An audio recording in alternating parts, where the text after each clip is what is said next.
قل لي وحدي أو كيف السبيل أنت بالتحدي تصنع المستحيل. من تكفل لي أي كفل قادم النبي يقول يا إنه بني آدم كعنته وصدقا وصدا أورن يقول جنة بالله قادا ثوبان بعد أنيقا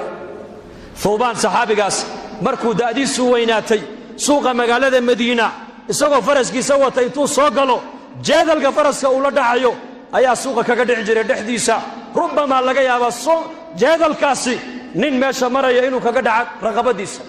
inuu dagtiisa kaga dhaco ma oran jirin isoosi bal intuu dhaadhaco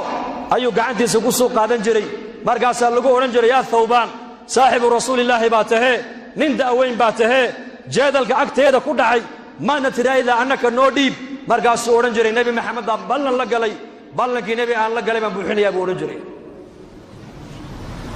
la tas'alanna bunayya aadama haajatan wasal alladhi abwabuhu la tuhjabu fallahu yaghdabu in tarakta su'alahu wa bunayya aadam hina yus'alu yaghdabu bani aadam baahidaada ha u sheegan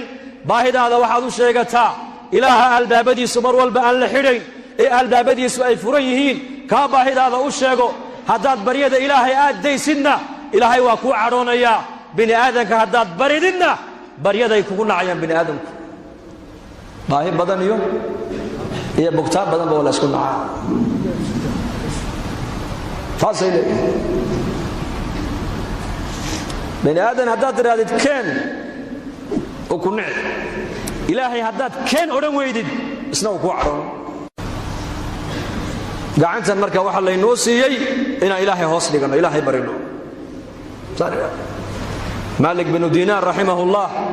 habeenada kamid ku manaamay manaan baa lagu yiri kac masaajidka ku yaala xaafada waa madiinatu Basra in yaro shaab baa jooga oo ilaahay ku caabudaya saddex maalmood yarkaas cunto ma cunin aadoo raashin kariyo u geeba lagu yiri manaam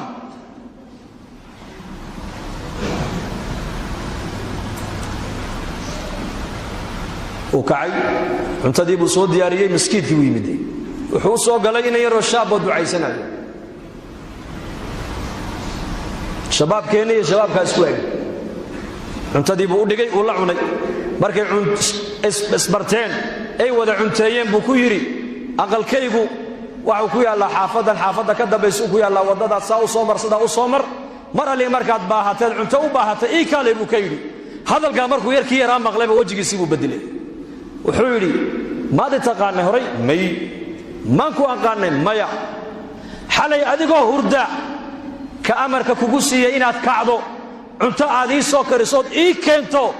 ka baryadiisa intoon daayiman adiga ku imaada buu ka yiri ida saalta fas'alillah kaasaan baryi buu meel kale ma baryo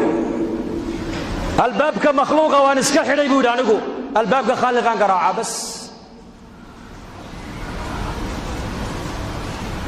xiriirka ilaahay inaka inaga dhaxeeya hadduu inoo hagaago nolosha adduunyada inoo hagaagi xiriirka inaga dhaxeeya inaka ilaahay maxaan ku hagaajinaynaa jirkeennan camalka wanaagsan waa inuu ka soo baxaa salaadii waa camal wanaagsan soonkii waa camal wanaagsan quraankii waa camal wanaagsan sadaqadii waa camal wanaagsan fadhiga miskiidku waa camal wanaagsan dikrigu waa camal wanaagsan tacliinta diinta la baran waa camal wanaagsan diinta ummadda loogu yeedhaa waa camal wanaagsan عمل وناكسن بلا ربعين لك شغلين